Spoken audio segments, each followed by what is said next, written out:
কেউ খুশি আর কেউ অখুশি, এ তো জগতের নিয়ম। অন্নপূর্ণা ভান্ডারেও ঠিক তাই। জেলায় জেলায় ৩,০০০ টাকা পেয়ে মুখ্যমন্ত্রীকে ধন্যবাদ জানাচ্ছেন অন্নপূর্ণারা। আবার কোথাও কোথাও আবার না পাওয়ার ক্ষোভ। যাকে অস্ত্র করার চেষ্টা করছে বিরোধীরা, সেই অস্ত্র ভোঁতা করতে সরব শাসক শিবিরও। একজনও যোগ্য বাকি থাকবে না। আপনারা ভরসা বিশ্বাস ভাই শুভেন্দু অধিকারীর উপর রাখবেন। অন্নপূর্ণার হাত ধরে আজ বাংলার নারী এগিয়ে যায়, কথা রেখেছে, আশার পথে এগিয়ে গেছে। মুখ্যমন্ত্রী তো ভাই হয়ে উঠতেই পেরেছে। আমাদের অন্নপূর্ণা ভান্ডার সবাই পাচ্ছে।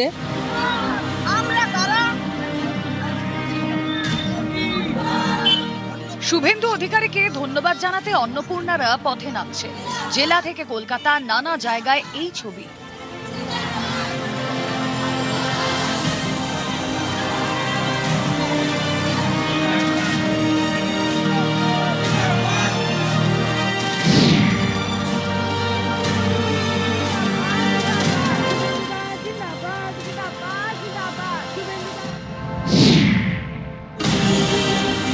প্রত্যেকে আমরা ওনাকে নিজের বাড়ির লোক মনে করছি, আর প্রত্যেকটা প্রতিশ্রুতি উনি পালন করছেন।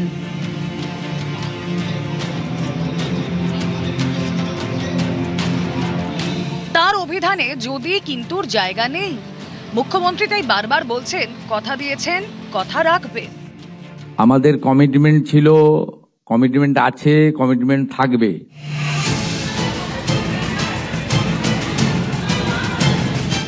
অন্নপূর্ণা সংসারে অনেকের যেমন পাওয়া আছে, তেমনি কোথাও কোথাও না পাওয়া আছে। তাঁদেরই অনেকে বিক্ষোভ দেখাচ্ছেন। এই বিক্ষোভকেই বিজেপি সরকারের বিরুদ্ধে হাতিয়ার করতে চাইছে বিরোধীরা।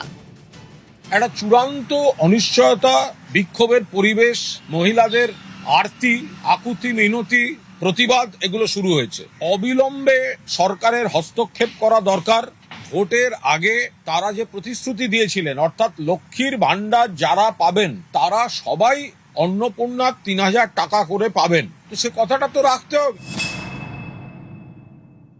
১,৪৫,০০,০০০ মহিলার অ্যাকাউন্টে জুলাই মাসের তাদের যে টাকা, আমরা ৩,০০০ করে টাকা ঢুকিয়ে দিয়েছি।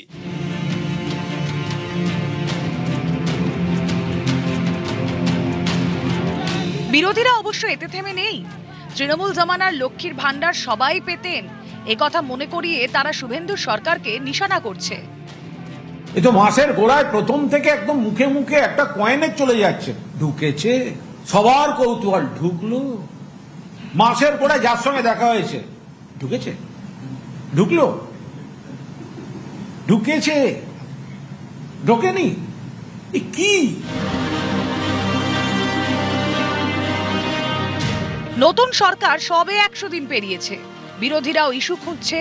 তাই মুখ্যমন্ত্রীকেও পাল্টা মনে করাতে হচ্ছে লক্ষ্মীর ভান্ডার প্রকল্প শুরুর পর থেকে ঠিক কি হয়েছিল। সেপ্টেম্বর ২০২১ ১,৫২,৬২,৫৮৮ জনকে ৫০০ করে টাকা দিয়েছিল। তারপর থেকে টাকা দেওয়া বন্ধ করে দিয়েছিল। এপ্রিল ২০২২ মাঝখানে বন্ধ ছিল। ফেব্রুয়ারি মার্চের ২ মাসের টাকা একসঙ্গে দিয়েছিল ২১,৮৪,৬৩১। এরপরে টাকা দেওয়া বন্ধ হয়ে গেল। মে জুন ২০২২, জুলাই ২২-এ দিল ৩,৭৭,৮৮৩। এসব হিসাব আমাদের সামনে আছে, আমরা এসব কাজ করি না।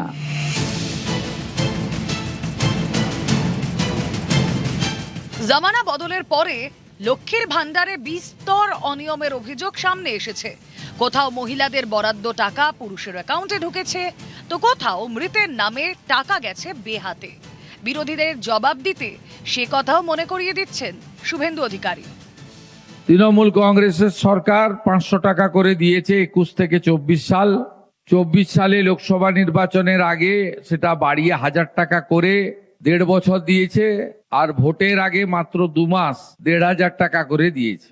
আমরা ওই তালিকায় দেখলাম পুরুষরাও লক্ষ্মীর ভান্ডার পাচ্ছে।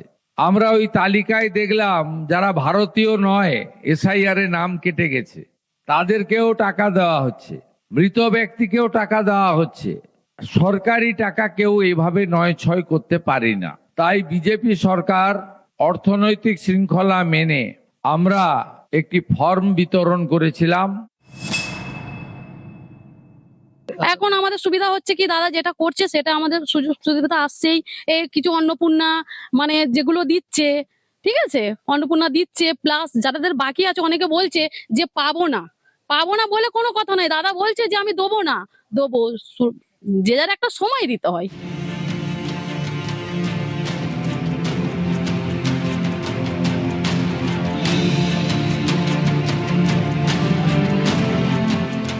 একজনও যোগ্য বাকি থাকবে না। আপনারা ভরসা বিশ্বাস ভাই শুভেন্দু অধিকারীর উপর রাখবেন।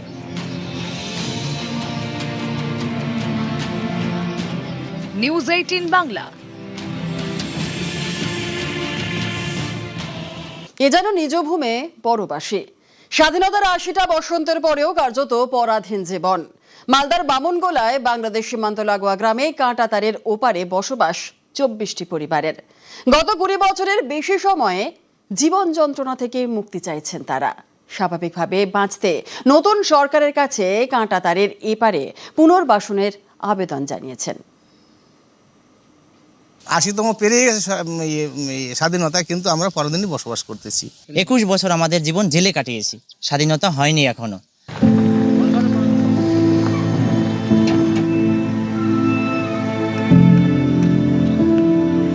স্বাধীনভাবে জীবনযাপন করতে পারছি না। সরকারের কাছে আমরা অনুরোধ করছি যাতে আমাদের সুব্যবস্থা করে আমাদের কাঁটাতারের ওপারে নিয়ে যাওয়া হয় এবং পুনর্বসতি দিয়ে এই মানুষের জীবন উদ্ধার করা হয়। নিজ ভূমে পরবাসী। স্বাধীনতা প্রাপ্তির ৮০তম বছরেও এই গ্লানি বইতে হচ্ছে সীমান্ত গ্রামের এই সব বাসিন্দাদের। গত ২ দশকের বেশি সময় ধরে স্বাধীন দেশে এদের কার্যত জেলবন্দি দশা। মালদার ভারত বাংলাদেশ সীমান্ত লাগোয়া বামনগোলা ব্লক। এখানকার চাঁদপুর গ্রাম পঞ্চায়েতের আওতায় পড়ে এই তালতলা গ্রাম। সীমান্তবর্তী গ্রামে কাঁটাতারের ওপারে বসবাস করছে ২৪টি ভারতীয় পরিবার। নিয়মের বাধ্যবাধকতায় স্বাধীন দেশেও কার্যত পরাধীন দশা তাদের। আমাদের যে কোনো বিষয়ে, কোনো হসপিটালে যাওয়া, বাচ্চারা স্কুলে যাওয়া, আমাদের কোনো সংস্কৃতি অনুষ্ঠান করা আমাদের খুবই অসুবিধা হয়। এন্ট্রি করে যেতে হয় এবং এন্ট্রি করে আসতে হয়। আধার কার্ডের বায়োডেটা সম্পূর্ণ আমাদের যে আছে সেই বায়োডেটা দেখিয়ে যেতে হয় এবং বায়োডেটা দেখিয়ে আসতে হয়। মানে বিএসএফের অধীনেই আমরা আছি। চুরি হচ্ছে, অনেক চিন্তা ভাবনা, ঘুম আসে না, পোলাপান নিয়ে আমরা এখানে থাকি, খুব কষ্টে আছি।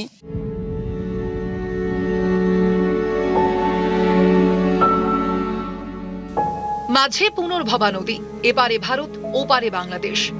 এপারে বামনগোলার তালতলা গ্রাম, ওপারে নওগাঁ জেলার আদাতলা গ্রাম। দুদেশের মধ্যেই নদী এখানে সীমান্ত। কিন্তু ২৪টি ভারতীয় পরিবার কাঁটাতারের ওপারে চলে গেল কিভাবে? গ্রামবাসীদের দাবি, ২০০৫ সালে সীমান্তে কাঁটাতারের বেড়া দেওয়ার সময় তাদের পরিবারগুলি বেড়ার ওপারে পড়ে যায়। তারপর ২ দশকের বেশি সময় পেরিয়েছে। ২৪টি ভারতীয় পরিবারকে আজও কাঁটাতারের এপারে আনার কোনো ব্যবস্থা নেওয়া হয়নি বলে অভিযোগ। ফলে ভারতীয় পরিচয়পত্র থাকা সত্ত্বেও কাঁটাতারের ওপারেই বসবাস করতে হচ্ছে এই সব পরিবারকে। দিনের নির্দিষ্ট সময়ে বিএসএফকে পরিচয়পত্র দেখিয়ে রেজিস্টারে তথ্য নথিভুক্ত করে তবেই দেশের ভিতরের মূল ভূখণ্ডে যাতায়াত করতে পারেন। রাতে কেউ অসুস্থ হলে বা জরুরি প্রয়োজনে চরম সমস্যায় পড়তে হয়। সকাল ৬টা থেকে সন্ধ্যা ৬টা অবধি যাতায়াত করতে পারি। তারপরেও আমাদের একটা সময়সীমা বেঁধে দিয়েছে, যেরকম সকালবেলা ৮টার সময় খুলে ১১টার সময় বন্ধ করে দেয়, আবার 3টার সময় খুলে আবার ৬টার সময় বন্ধ করে দেয়। ২০০৫ সাল থেকে যখন আমাদের এই ফেন্সিং হয়েছে, কাঁটাতার হয়েছে, এই ফেন্সিং দিয়ে হওয়ার পরে আমরা এইভাবে জীবনযাপন করছি। ২১ বছর আমাদের জীবন জেলে কাটিয়েছি। একটু রাত বিরেত হয়ে গেলে গেটে তো লোক থাকে না, আমাদের ক্যাম্পে যেতে হয়। যদি কোনো ডেলিভারি হোক, কোনো এমার্জেন্সি রুগী হোক, ওখানে আমাদের আধা ঘন্টা ১ ঘন্টা টাইম নিতে হয়। কাঁটাতারের ওপারে থাকা তালতলা গ্রাম মালদার হবিবপুর বিধানসভা কেন্দ্রের অন্তর্গত। সম্প্রতি এলাকা পরিদর্শনে যান স্থানীয় বিজেপি বিধায়ক তথা সেচ প্রতিমন্ত্রী জুয়েল মুর্মু। তার কাছে কাঁটাতারের এপারে পুনর্বাসনের আবেদন জানিয়েছে ২৪টি পরিবার। সরকারকে আমি জানাবো সরকারিভাবে তাদেরকে যে বিএলআরওর মাধ্যম দিয়ে জমিটাকে চিহ্নিত করে তাদেরকে কোথায় নিয়ে যাব, আমরা ভেস্টল্যান্ড কোথায় আছে, কোথায় রাখবো, সেগুলো চিহ্নিত করার জন্য আমরা কিন্তু চেষ্টা চলছে, এখানে ইনকোয়ারি চলছে। স্বাধীন দেশে কবে স্বাভাবিক জীবনযাপনের সুযোগ পাবেন, প্রতীক্ষায় কাঁটাতারের ওপারের 24টি ভারতীয় পরিবার। মালদা থেকে সেবক দেব শর্মা, নিউজ 18 বাংলা। শীতম স্বাধীনতা পার করলাম, তবু আমরা স্বাধীনতা পাইনি। চীনা বলবেন না, আমি ভারতীয়। চীনা বলতেই প্রতিবাদ অরুণাচলের খুদের। নিষ্পাপ মুখে একরত্তির এই বার্তায় মন ছুঁয়ে গিয়েছে নেটিজেনদের।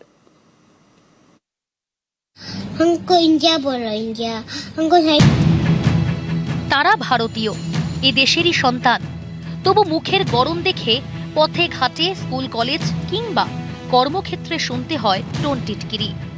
তারই প্রতিবাদ করেছে 4 বছরের কার্গা টিঙ্কল।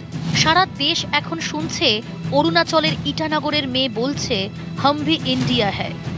ঝড় বইছে সমাজ মাধ্যমে। आप लोग ऐसे मत बोलो, हम लोग इंडिया है। आप हम लोग को चाइनीज बोलने से हम बहुत गुस्सा होते हैं, बहुत दुखी होते हैं। प्लीज हमको ऐसे मत बोलो, हम बहुत दुखी होगा। तो हम ईटानगर में बैठते हैं, तो आप लोग ऐसे मत बोलो प्लीज। কিন্তু এভাবে কেন প্রতিবাদ করতে হলো 4 বছরের মেয়েকে? ঘটনার সূত্রপাত কয়েকদিন আগে। সোশ্যাল মিডিয়ায় মেয়ের একটি ভিডিও আপলোড করেছিলেন কার্গার মা। সেই ভিডিওয়ে হিন্দিতে কথা বলছিল কার্গা। এক ব্যক্তি তা নিয়ে কটু মন্তব্য করেন। মেয়েকে সে কথা জানান তার মা। তখনই প্রতিবাদ ভিডিও করার সিদ্ধান্ত।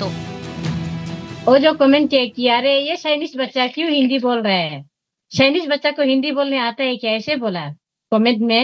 तो हमने टिंकल को बताया कि यहाँ में आपको ये एक इंसान ने आपको चाइनीज से बोल रहे हैं, आपको चाइनीज से बोल रहे हैं, आप चाइनीज है क्या, इंडिया है क्या बोलते। ये बोला नहीं मामा, हम इंडियन है, हम इंडिया है, मेरा पापा भी इंडिया है, हम भी इंडिया है।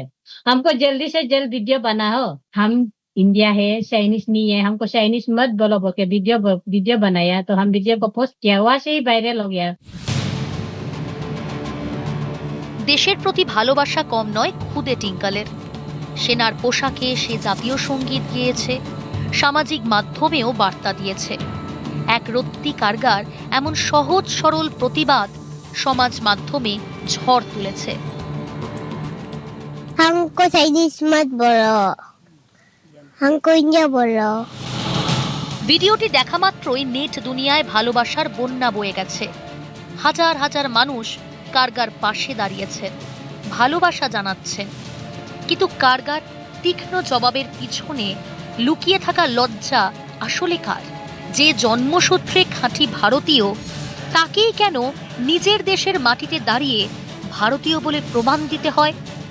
এই ব্যর্থতা কার? हमको इंडिया बोलो, इंडिया, हमको चाइनीज मत बोलो। নিউজ 18 বাংলা। Bye bye.